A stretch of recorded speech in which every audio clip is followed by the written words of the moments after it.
the OldPreMeds podcast, session number 171.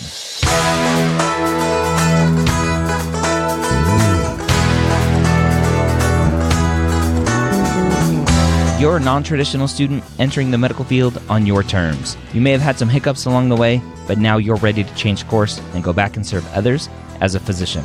This podcast is here to help answer your questions and help educate you on your non-traditional journey to becoming a physician. Welcome to the OldPreMeds podcast. My name is Dr. Ryan Gray, your host every week, where I get to take your questions directly from the non-traditional pre-med forum over at premedforums.com and answer them here on the podcast.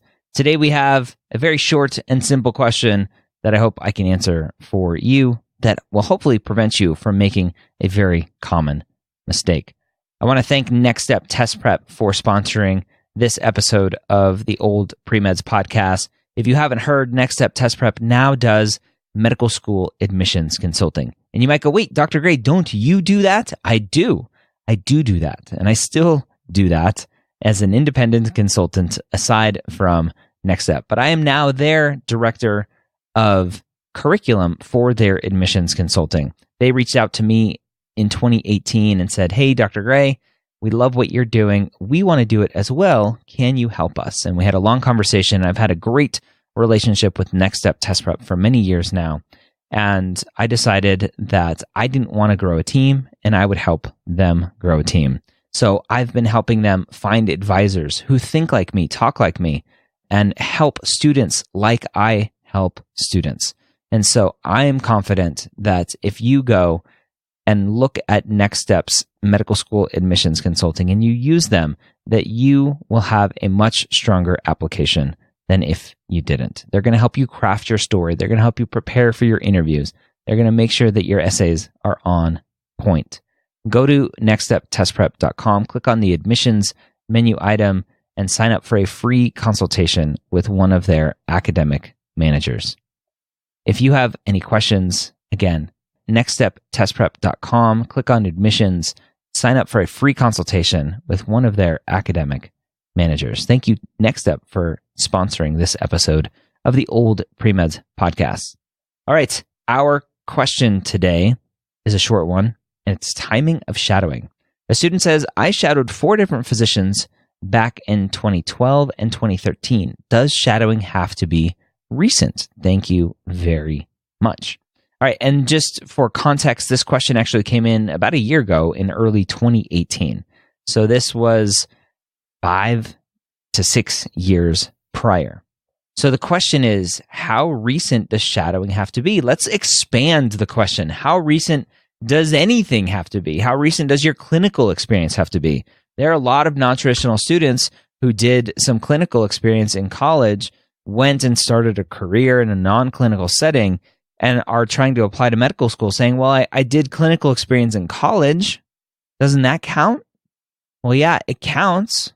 Just like this shadowing counts, but it's 6 years ago, 5 years ago. Let's look at it from the admissions committee's side of things.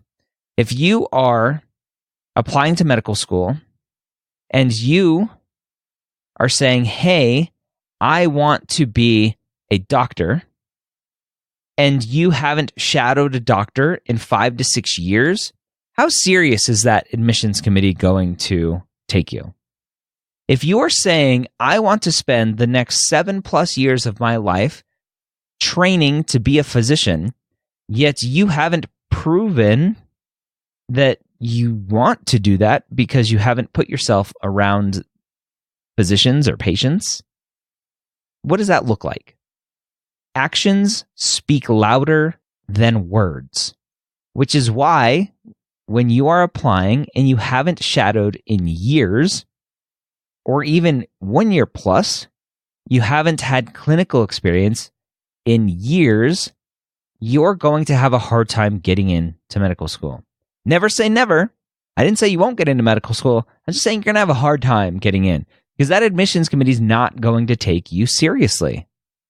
They're going to want to make sure that this is really what you want to do. And how do you do that? You put yourself around doctors.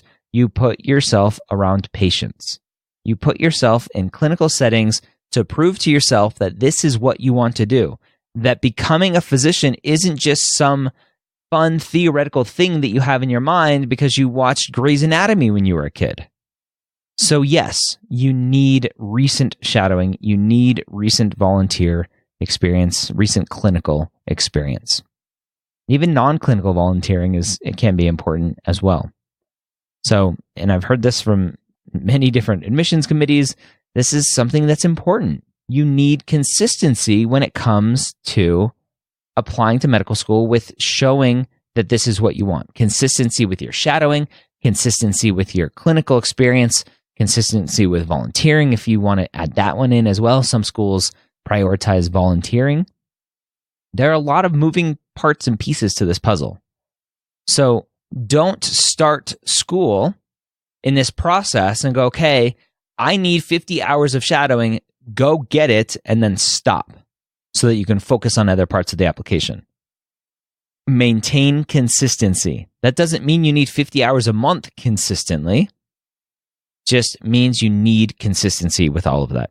So yes, the hours count, but you also need to show recent consistency as well through or up to and through the application.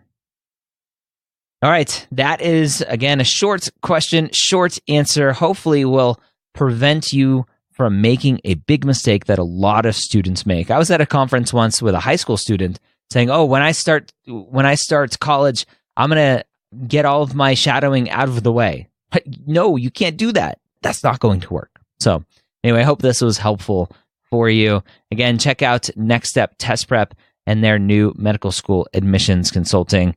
They are sponsoring this episode.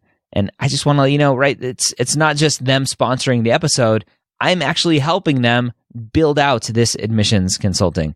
I'm not an employee of Next Step, but I'm consulting with them, helping them develop this admissions consulting product so that they can help you with your application. They're going to help you with your essays, help you with your interviews, and help you with general pre-med advice as well if you need that as well.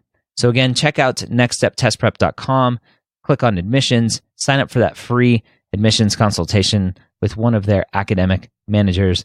Mention that you heard about their service here on the OldPreMeds podcast. Mention my name or whatever. Save some money.